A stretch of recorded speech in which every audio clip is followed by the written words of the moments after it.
Jeshua, the early years. Ignorance is bliss. Now we begin. And once again, greetings unto you, beloved and precious friends. Is it not true that wherever you look, whether within you or around you, there is but the face of mystery shining back at you? For from the very first have you ever truly known what a single thing is or what it is for? Yet the thoughts within your mind, your perception of things, both within and around you, would lead you to believe that you do indeed know what a thing is and what it is for.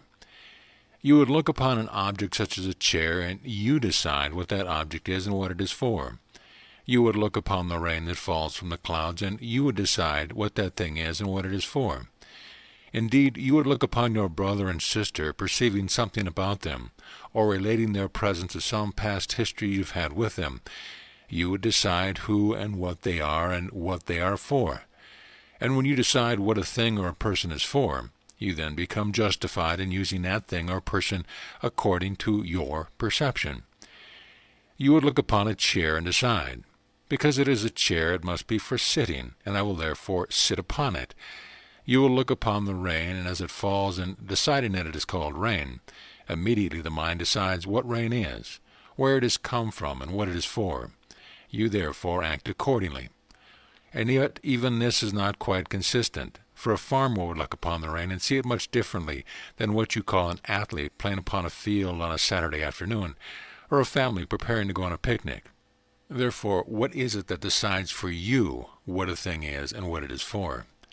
Consciousness, the nature of the mind, is a very slippery indeed, and it requires great vigilance to learn to see, to comprehend, to transcend, to grasp how consciousness, the nature of mind, is operating through you, through the body's senses, in relationship to all created things. But we'll take a slight shortcut. For the things that you look upon when you decide what a thing is and what it is for, you have projected your value system upon these things. Something is already operating in the depth of your consciousness that stimulates an impulse which requires you to shape your experience of what you see and what you believe these things are for, to fit what you most value in the moment. Always, then, what you truly experience is not the thing in itself, not what it may or may not be for within itself. You experience only the boundaries of your own mind, and nothing more and nothing less. There are many who look upon the rain as it falls and see not just that which nurtures the soil which will grow the plant, or they see not that which is interrupting their Sunday excursion to the park. They do not necessarily see that this will change the texture of the grass and the soil so that the athlete might have to slip and fall upon his rear end occasionally, but rather they look not with the physical eyes, and they look with a mind that is not attached to any specific need of their own. And they have learned to ask the mystery of creation, what is this thing? And what is it for? And they have come to see that the rain itself, to use an example, is symbolic of consciousness and creation itself. They look upon even a chair or a person or a blade of grass, and they look past the perception they have learned to inquire directly what this thing is and what it is for. And resting in the purity of mind, resting in the neutrality of mind, a different process occurs. For there is no impulse arising from within their own separative consciousness, their own individual mind, their own egoic state of being, believing they need something, and therefore the world becomes that which fulfills what they need. They therefore project no value upon what they see, but they await a value to be given from some source deeper than the mind associated with personal history and with body itself. And from that deep neutrality of mind something indeed is revealed.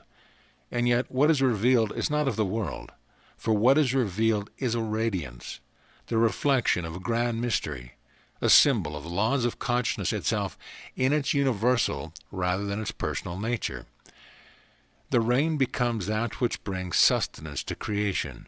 The rain becomes a symbol of how gently and easily the grace of a perfect love descends and is given to any who would but receive it.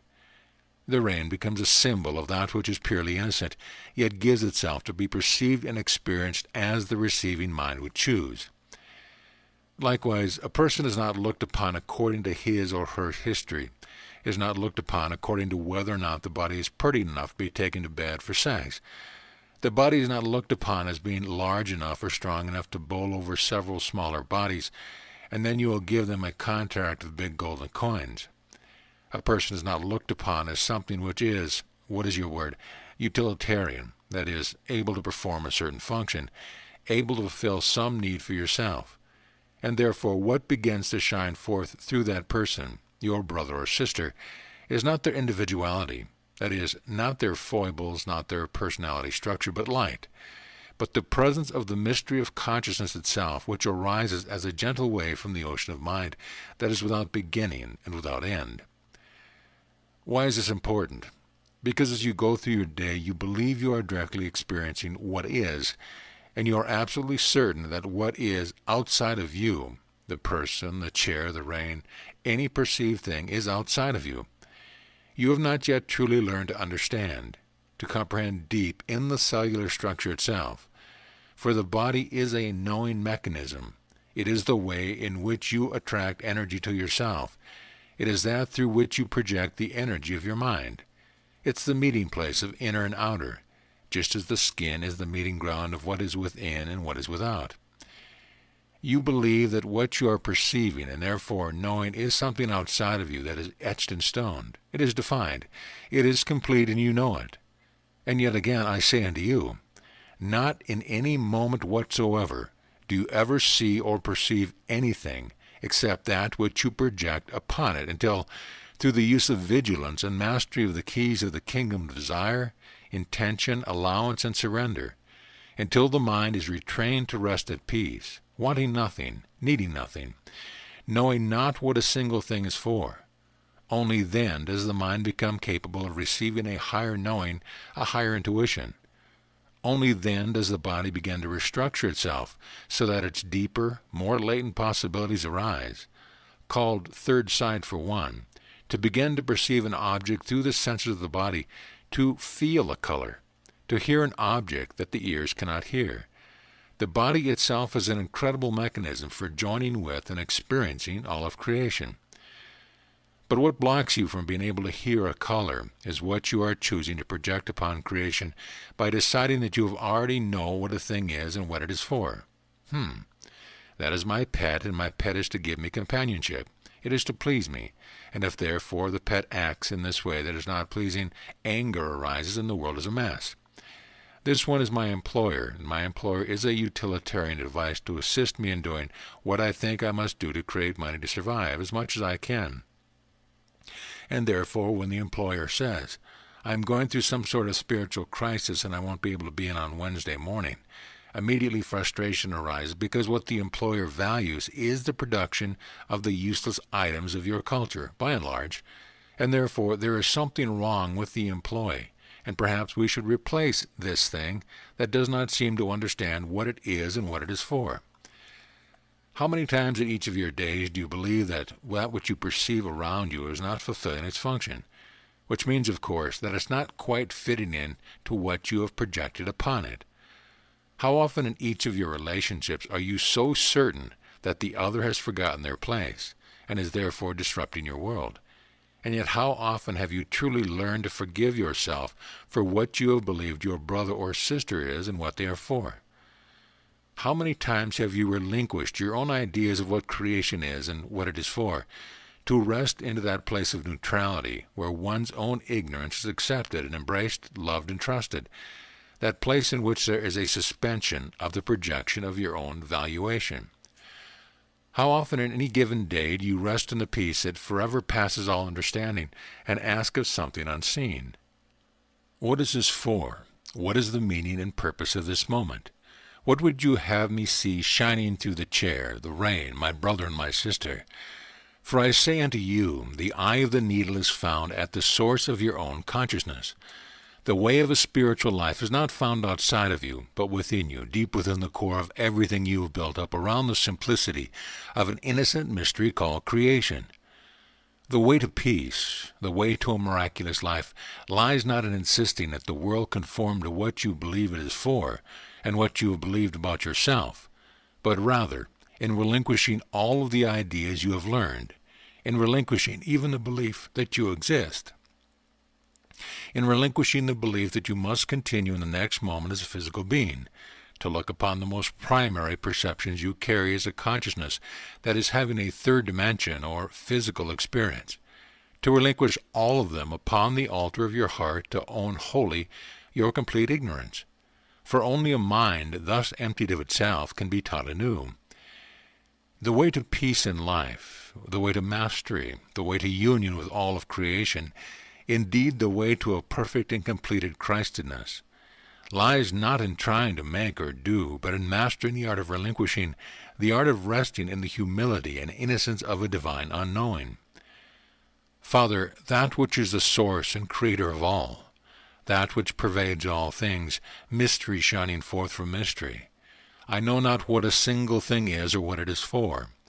I thought I did yesterday, and even in the last moment, but now I choose to relinquish all things, and rest in that perfect peace whereby, perhaps, I will be shown how to perceive, and therefore to experience anew. Herein is the path of power. Power in your world means to manipulate, to control, to get what you want. But I say this unto you, are you sure that you know what you want? Or what you want, is this not resting on what you believe you must have? And what you must have, is this not a belief and perception that rests on your prior determination about what the world is and what you are? If you do not know yourself, how can you know what you need and what you want? Therefore, beloved friends, we begin to ask of you to be determined to utilize your experience of each moment as an opportunity to bring vigilance to the mind by choosing to acknowledge your complete state of ignorance in each and every moment.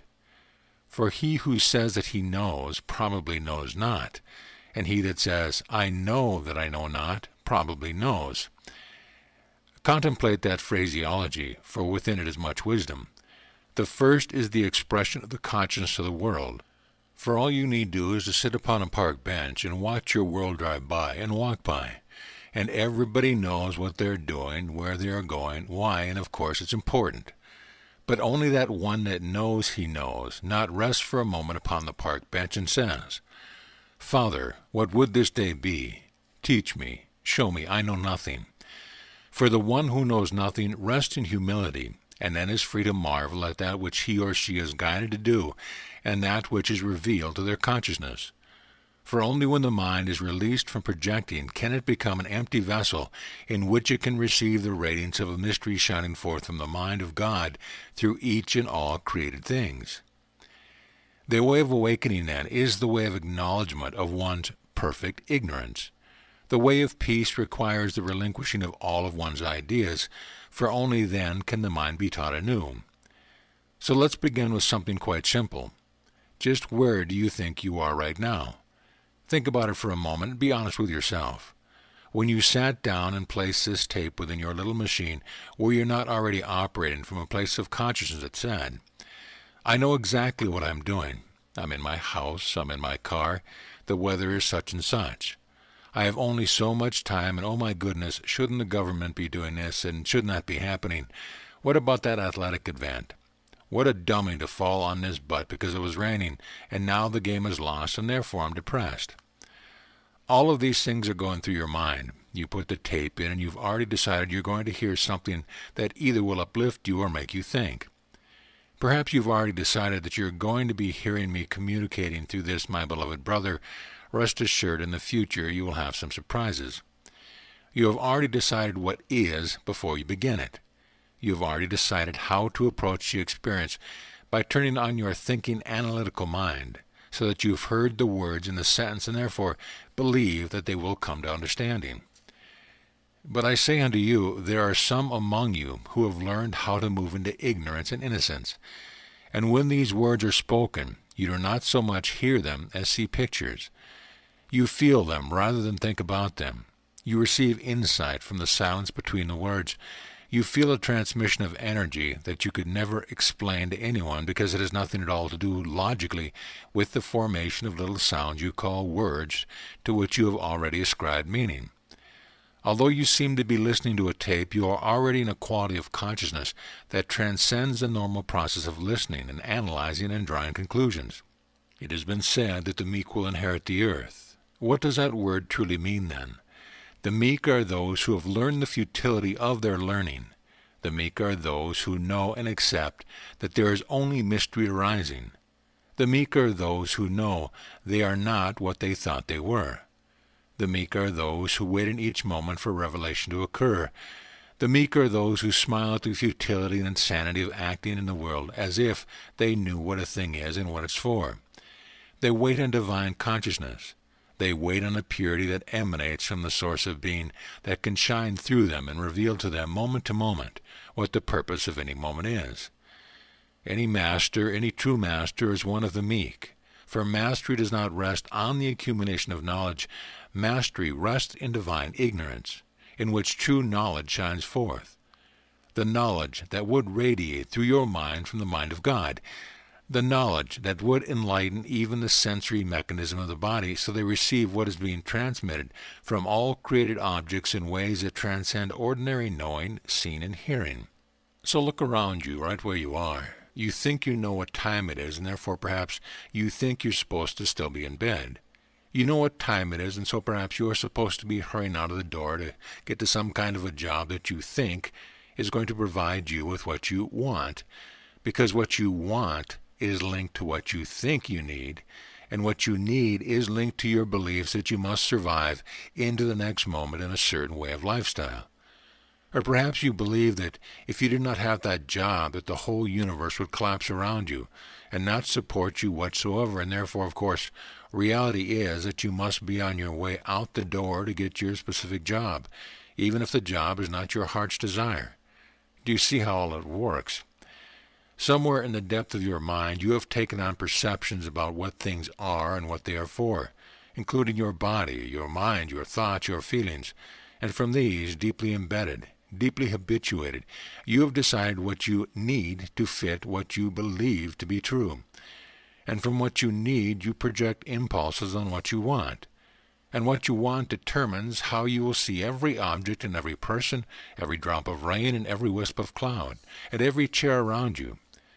But again I say unto you, meekness truly begins with a complete recognition that you don't know what you truly want, unless you have come to a place where there is a silent voice calling within you that says to you, I want God. I want peace. I want to come home. Earlier I asked you if you knew where you were, and I say this unto you. If you believe you are sitting in a chair, if you believe you know what time it is, if you believe you know what this day is to mean for you, you do not know where you are. You literally do not know where you are. Would it not be wise, if you're going to act in any given day, to at least begin to contemplate the simplicity of the question, is it not wise to first know where I am, before I decide what I will do? The human mind believes it knows where it is, and yet where it is within the complex of insane notions and fearful perceptions, it is made an error to replace the simplicity of the reality of being in the mind of God, unlimited forever, totally supported and provided for in each moment. If you knew where you were truly, if all of humanity knew where it was, the world as you know it would stop dead in its track and soon cease to be. That which is called Wall Street wouldn't even open in the morning. No one would go to the great halls of government. Many of you would never set foot in what you call an automobile again. Do you know what would occur? First, there would be a delight in waking to watch the first rays of light shine forth from the sun, mystery of mysteries, and to begin to touch the gentleness of the earth. Your delight of the morning would be to discern the subtle qualities of how light changes the coloration of the world around you. And you would tune in and feel the vibratory quality of how nature around you begins to wake up with each coming day. You would hear the sound of a leaf coming to life in the morning, not through the ears, but through the very skin of your body. You would delight in allowing your awareness to touch and caress and embrace each created thing in that moment. Perhaps you would be moved to plant seeds within the soil, or perhaps to harvest what you had previously planted. You might be called to join with your neighbors in singing and dancing or in quiet prayer. You would be so amazed at what is unfolding around you, within you, that your mind would not be able to analyze, compare, contrast, and judge. You would be too blown away by the incredible, powerful mystery that creation is, and you would know beyond all doubt that this day you will be provided all that you need, and that your daily bread will come to you. Daily bread is not just what you stuff down the mouth of your body. It is emotional nurturance. It is play, it is laughter, it is fulfillment. There are many levels of daily bread, and yet it falls upon your shoulder like the drops of soft spring rain without ceasing, manna from heaven. You would be so immersed in the contemplation of the mystery of God, who is but love, that never would a fearful thought arise. Never would a judgmental thought arise. Never, never would you actually believe that you know what a thing is and what it is for. You would delight in allowing these things to be revealed to you. And so I ask you to compare the definition, that picture, with how humanity lives, and then ask yourself, does humanity know where it is? Do I know, as a part of humanity, where I am? Am I willing in this moment to completely relinquish all ideas I have ever had about what anything is and what it's for, and therefore what its meaning is, what its usefulness is? Can I choose to rest in the place of neutrality and to allow something beyond myself to teach me anew? So if you are standing, I want you to sit, and if you are sitting, remain where you are, now that the phrase has no meaning. Truly feel the fabric of the object you are sitting upon. Feel it. Open the cells of the body and allow the vibrational quality of where you are sitting to penetrate into your beingness.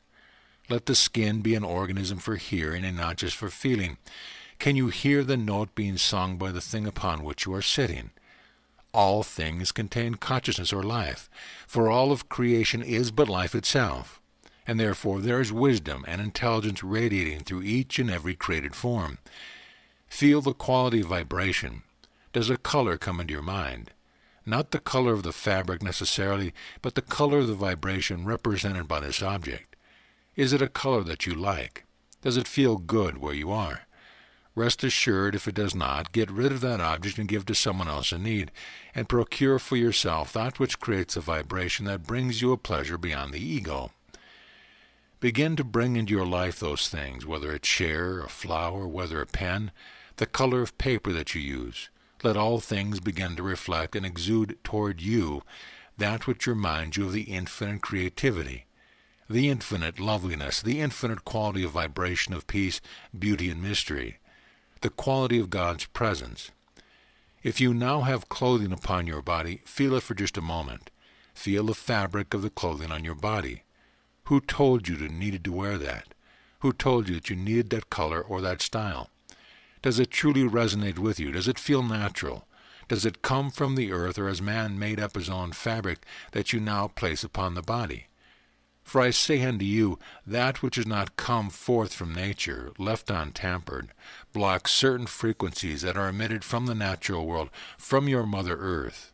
Therefore it is always wise to use the most natural fabrics upon your body.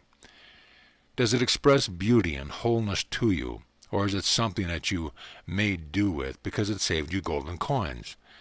And if you buy something to save you golden coins, are you not telling yourself that you live in a universe of lack and you have no power within yourself to bring abundance into your life? And if you have no power to bring abundance into your life, are you not saying that your Creator has created you limited and unworthy of creation? Everything you see around you in this moment is a reflection and a symbol of what you have believed is true about creation and about yourself. Well, I don't mean to become quite so forceful, but it is time for the truth to penetrate consciousness, for soon the earth will no longer tolerate any vibrations of consciousness that does not radiate and resonate with light, beauty, freedom, and innocence, and play and unlimitedness. Therefore, if you would change the world, change your mind. And if you would change your mind, relinquish all of your own ideas. For those of you in relationships are those of you that create a relationship, even if you must run an ad and say that you'd pay $10 for your golden coins per day for someone to be a temporary friend. In other words, if you can find another to be in a relationship with, a very valuable exercise is just this. Sit with someone, look into each other's eyes, place the hands upon whatever you're sitting on, possibly the floor or chair, whatever, look into each other's eyes, and each of you admit to the other the truth about yourself. What will first happen is that you will begin to say, well, my name is so-and-so. I live in such and such a place, and I had these parents, and oh my God, and I have these skills. None of that is the truth of who you are. The truth of who you are is that you don't know who you are, and you don't know what you are for. You are in a state of complete divine ignorance, and you can prove it to yourself in this way. Look upon the person sitting across from you for at least 2 or 3 minutes, and then tell them the thought that is occurring in your mind in this moment. You'll find that 99.99999% of the time you're totally wrong. Ask them to do the same gesture, to change your body language, and then tell them what you are trying to express. You will discover again that they can fool you any time they want. Do you know what a thing is and what it's for? Do you really know what's occurring in any given moment? My reply to you is that you do not, as long as you are relying on your own thoughts and ideas. After doing this exercise with each other for a few moments, then practice resting in the neutrality of your own ignorance. Father, I know not what a thing is or what it is for. Then they ask the other person to hold a certain thought within their mind. It could be a picture of a pink elephant. It could be anything. As you rest in your ignorance, giving up all hopes of knowing what is, what it's for, what needs to be communicated, you might just find that you begin to realize that some idea is being predominant in your mind. It could be outlandish. It could be a pink elephant. And then simply say to your friend, I think you're holding the thought of a pink elephant, or that your body language is conveying a certain thought. Through this practice, you'll refine your ability to receive knowledge in a new way. And as you refine that, you will find yourself in a state of what is called cosmic consciousness, or Christed consciousness, where you have so mastered the relinquishing of your own idea that what is truly real, and what holds purpose in the moment, is revealed into your consciousness moment by moment by moment. Even it concerns someone who's on the other side of the planet.